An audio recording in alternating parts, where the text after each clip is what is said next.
ఇప్పుడే చూశాను వీడియో, కర్నూలులో బస్సు యాక్సిడెంట్. కాబట్టి ఆ బైక్ మీద వెళ్తున్నోళ్ళు తాగి పెట్రోల్ బంకులో పెట్రోల్ కొట్టించుకున్నారు. ఆ యాక్సిడెంట్ వల్ల బస్సు యాక్సిడెంట్, దానివల్ల ఇంకొక యాక్సిడెంట్. ఇట్లా రాష్ట్రంలో కాదు, దేశంలో కాదు, ప్రపంచంలోనే జరుగుతున్నాయి. కానీ రాష్ట్రంలో జరిగింది కాబట్టి రాష్ట్ర ముఖ్యమంత్రి గారికి నా మనవి. ఎందుకంటే ఇంద్రియాలకి బానిసైన వాళ్ళు ఆ ఆల్కహాల్ తీసుకోకుండా ఉండదు, కంటికి ఎదురుగా కనిపించినప్పుడు. అలాగే కంటికి ఎదురుగా ఒక గొలుసు కనిపిస్తే బంగారు తీసుకోకుండా ఉండదు, ₹1,00,00,000 క్యాష్ కనిపిస్తే తీసుకోకుండా ఉండదు ఇంద్రియాలు. కాబట్టి రాష్ట్ర ముఖ్యమంత్రిగా బాధ్యత ఏంటంటే ప్రజలందరూ నీ బిడ్డలే. కాబట్టి బాధ్యత తీసుకొని రాష్ట్రంలో ఆల్కహాల్ని పూర్తిగా బ్యాన్ చేయమని నా ప్రార్థన. ఎందుకంటే జగమంతా నా కుటుంబం కాబట్టి నేను జగత్తు మొత్తకి చెప్తున్నాను. వరల్డ్ ఈజ్ మై ఫ్యామిలీ కాబట్టి.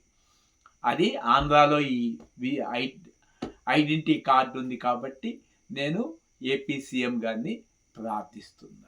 ఒక్కసారి ఏకాంతంగా కూర్చొని ఆలోచించండి. రాష్ట్ర ప్రజలందరికీ మీరు తండ్రి కాబట్టి అందరూ నీ బిడ్డలే, అందరూ నా సోదరులాగా అంటున్నారు కదా.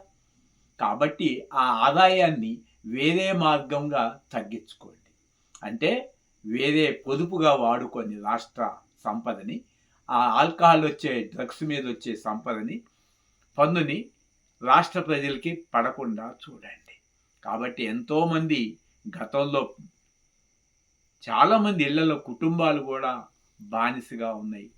కాబట్టి ఒక్కసారి రాష్ట్ర ముఖ్యమంత్రి గారు, మంత్రివర్యులు, ఎమ్మెల్యే గారు అందరూ ఒకసారి ఆలోచించుకొని, ఒక అధికారిగా మీరే కాబట్టి రాష్ట్రానికి నిర్ణయాధికారం మీకే ఉంది కాబట్టి ఆ నిర్ణయం మీకే విడిచిపెడుతున్నాను. ఏపీ సీఎం చంద్రబాబు నాయుడు గారికి అండ్ ముఖ్యమంత్రులకు అందరికీ, అలాగే ప్రజలు కూడా ఆలోచించుకొని ఆ తాగటం మానేయమని నా ప్రార్థన. నాకు ఎప్పుడు ఒక డ్రగ్ అంటే ఒక బాటిల్కు ఒక డ్రాప్ కూడా నాకు అలవాటు లేదు, చికెన్ కూడా అలవాటు లేదు. కాబట్టి ఈ ప్రపంచ కరెన్సీ అంతా అక్కడ పెట్టి ఒక డ్రగ్ తీసుకోమన్నా ఒక చికెన్ ముక్కైనా నేను తినలేను. కాబట్టి ఎప్పుడైతే మనసులో దృఢ సంకల్పం చేసుకున్నామో అటువంటి హ్యాబిట్స్కి పోవద్దని, వాటికి బానిస కావద్దని ప్రజలందరికీ ప్రార్థిస్తున్నాను. ఇది ఏపీలో కాబట్టి ఏపీ ప్రజలకి ముఖ్యంగా ప్రార్థించి చెప్తున్నాను. తాగుడు మానండి, కుటుంబాన్ని చక్కగా చూసుకోండి. మీ పిల్లల భవిష్యత్తు మీ చేతిలో ఉంది. మిమ్మల్ని చూసే పిల్లలు నేర్చుకుంటారు. దయచేసి మానండి.